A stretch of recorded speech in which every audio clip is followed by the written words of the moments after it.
team. This was the best win in our school history, basketball. To beat an outstanding team like Georgetown.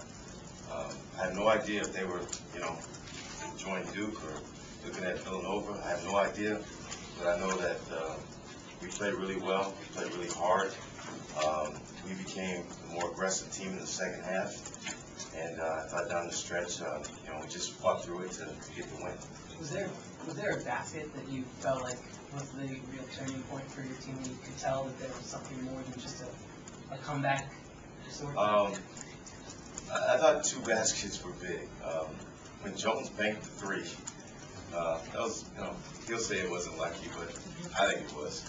But I thought a basket that we were stagnant, struggling with. I think Jones went in for a layup, missed, and Mark Mercer fouled up and put it in because we were having trouble scoring at that time, and that was a big play that at that time I thought forced them into some fouling situations. You mentioned the biggest win in school history.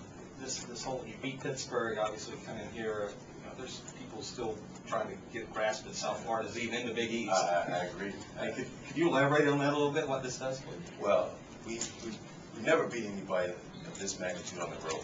That's I guess that's the difference. Pittsburgh was good, but Georgetown obviously is ranked high, but at the same time, and we beat Marquette last year. I think they were 8th in the country at our place, but we've never won a game like this on the road. And our confidence has been growing. We won some games in a row. But this one was like, it was going like this. This one's like a huge jump on the radar screen. But it's, there'll be a lot of happy people in Tampa. There'll be a lot of people that were really shocked. And all we're doing is trying to, keep going through the journey and doing the best job we can and grow as players and people out there. Coach, can you talk a little bit about Jones' second half? And at times it just looks like he was going to be the guy to take control of the game, and he had it in his mind that he was going to do that. He got off to a really slow start. I don't think he scored until about 11 minutes, maybe 11-minute mark. And I'm pulling out my hair, the hair all I have. And it's like, what play can we run? What can we do to get this guy? Because we don't get him involved, we're done. We're toast.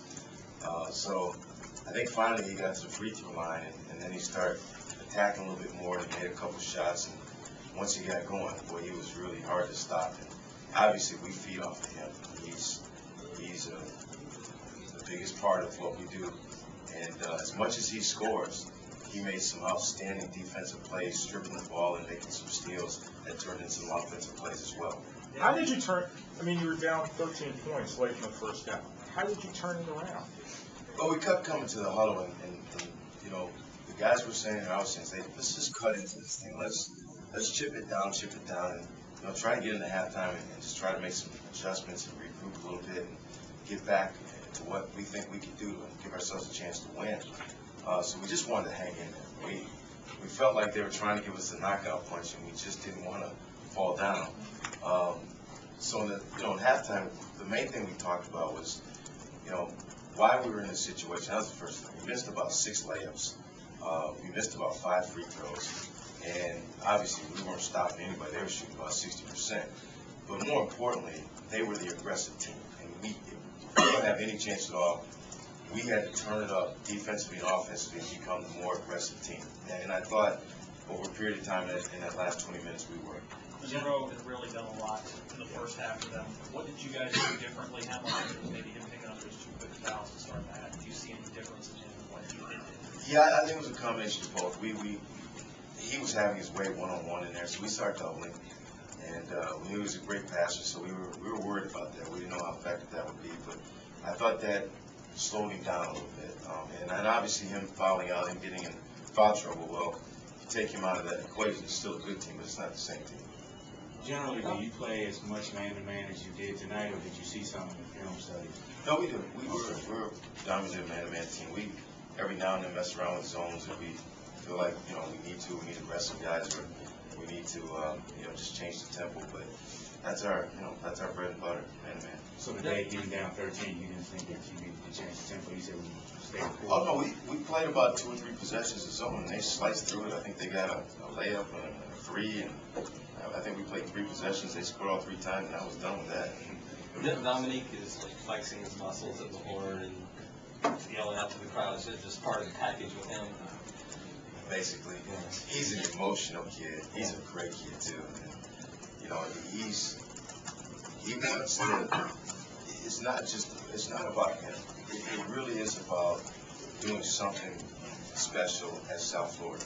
You know, we haven't been there, we haven't done anything. He wants to lift the program up. And, you know, sometimes he wants to do it by himself. But now he's doing a better job of using his teammates and getting those guys involved as well. But, you know, he's high strung, he's high emotion. He missed a couple of free throws. He came as a coach. I'm just shaking like a lick. I can't, because that's why I missed him. I said, hey, just relax. Because a lot of times, you'll be all right. And fortunately, we got up there and knocked him down. But, you know, he has tremendous respect for the game. He has tremendous respect for Georgetown. So he certainly, if anybody took anything the wrong way, it certainly wasn't that. You're still 5 weeks or so away from tournament time. Are you going to be disappointed now if this isn't an NCAA team?